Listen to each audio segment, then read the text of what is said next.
Thank you. Good afternoon.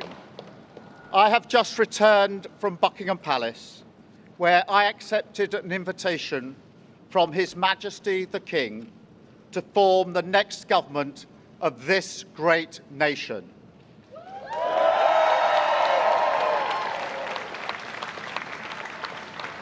I want to thank the outgoing Prime Minister, Rishi Sunak. His achievement as the first British Asian Prime Minister of our country, the extra effort that will have required, should not be underestimated by anyone. And we pay tribute to that today. And we also recognise the dedication and hard work he brought to his leadership. But now our country has voted decisively for change, for national renewal, and a return of politics to public service.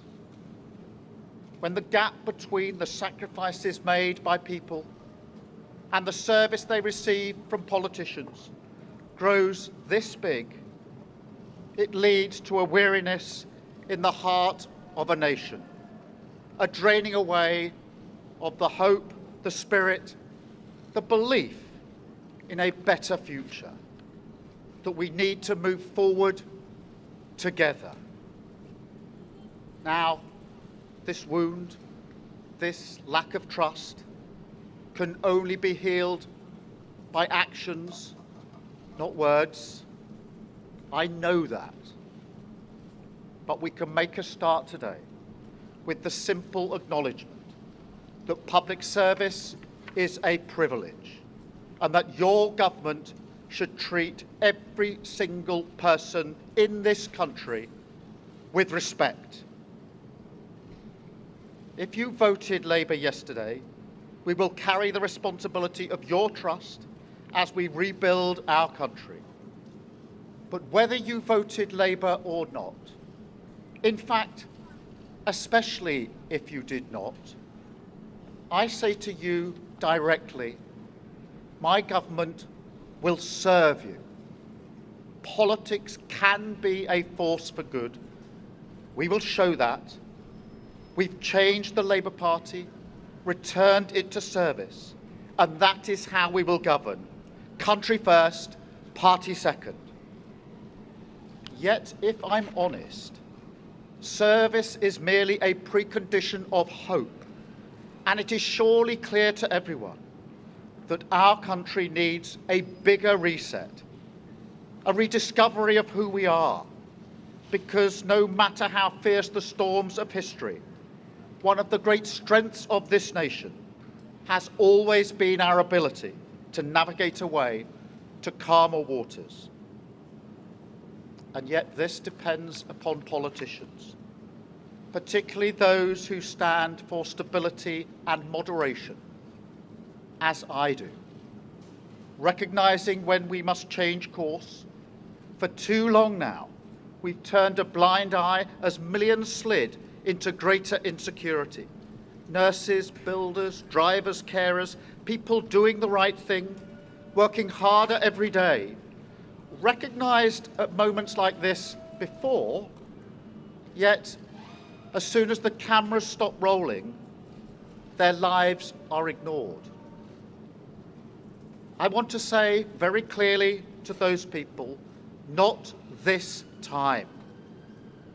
Changing a country is not like flicking a switch. The world is now a more volatile place. This will take a while.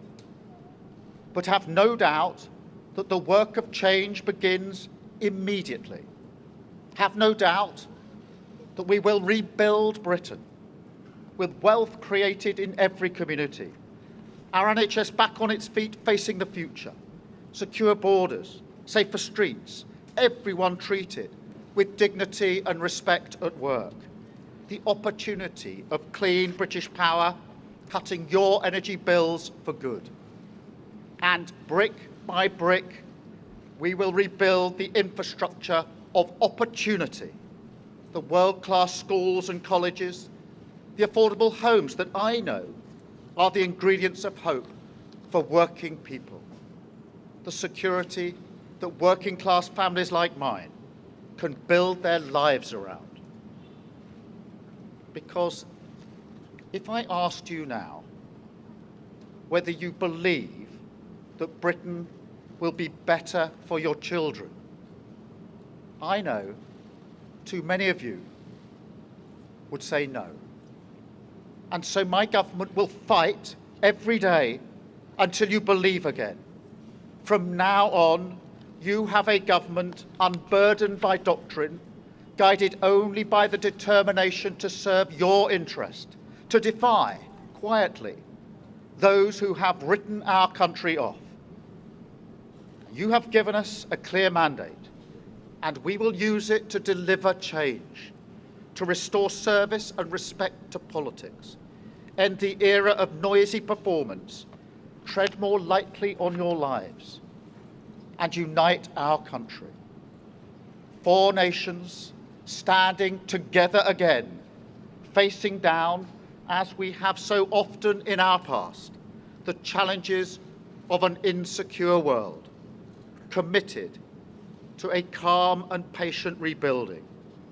So, with respect and humility, I invite you all to join this government of service in the mission of national renewal.